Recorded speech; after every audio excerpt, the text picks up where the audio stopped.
আমি কম গালাগালি খাই সারাদিন। বলো কি? ভূতের মতো খেটেও বেড়াই, গালাগালিও সবচেয়ে বেশি খাই।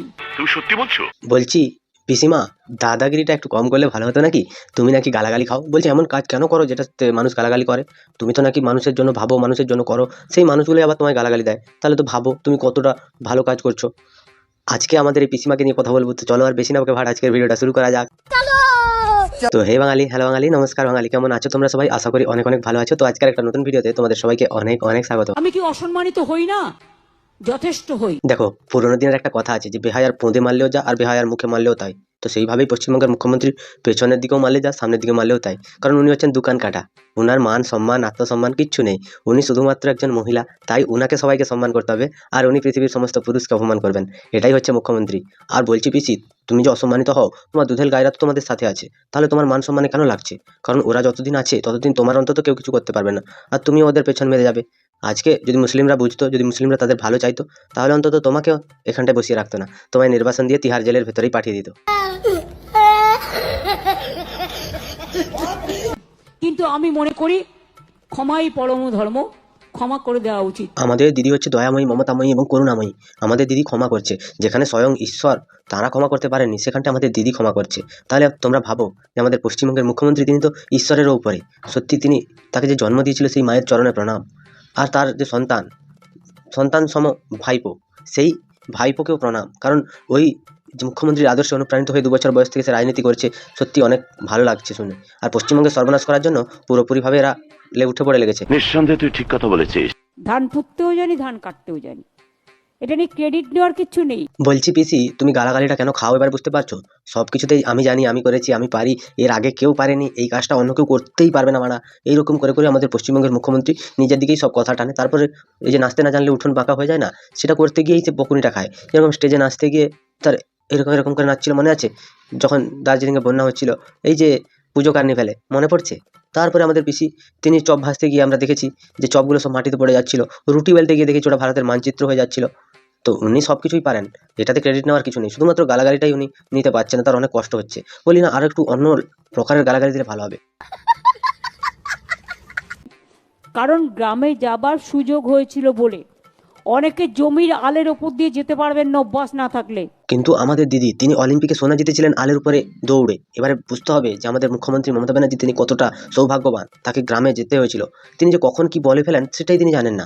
আবার তিনি বলেছিলেন, অনেক ছোটবেলায় আমি বোলপুরের একটা গ্রামে জন্মগ্রহণ করেছিলাম, সেখান থেকে আমরা খুব ছোট অবস্থায় চলে এসেছিলাম। তো মুখ্যমন্ত্রী সেই ছোট অবস্থা থেকেই ধান কাটা, রোয়া, পোতা সব কিছুরই কাজ করছেন।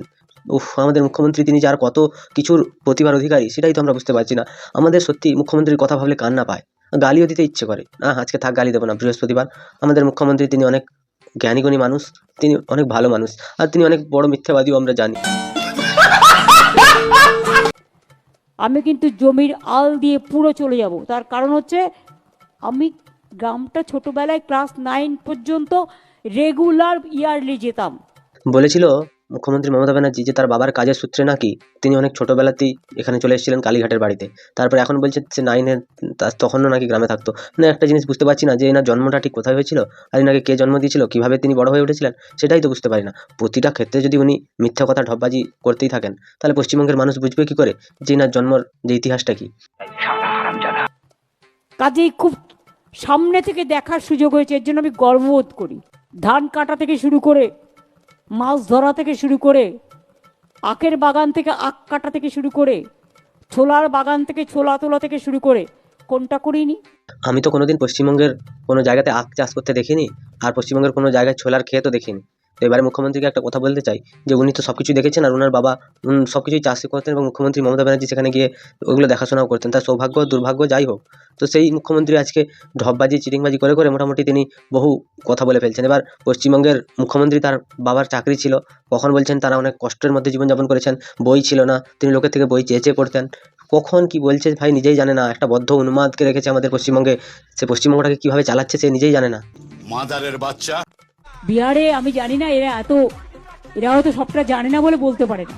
আরে আমাদের সাথে খেলা অত সহজ নয়। সত্যি কথা, তোমাদের সাথে বুদ্ধি আর টাকার যে বল সেটার সাথে খেলা অতটা সহজ নয়। কারণ পশ্চিমবঙ্গে সারদা থেকে নারদা এবং রোজভ্যালি থেকে বিভিন্ন রকমের যত চিটফান্ড কেলেঙ্কারি আছে সব কিছুতেই মুখ্যমন্ত্রীরা টাকা গুছিয়ে রেখেছে খেলবে বলে।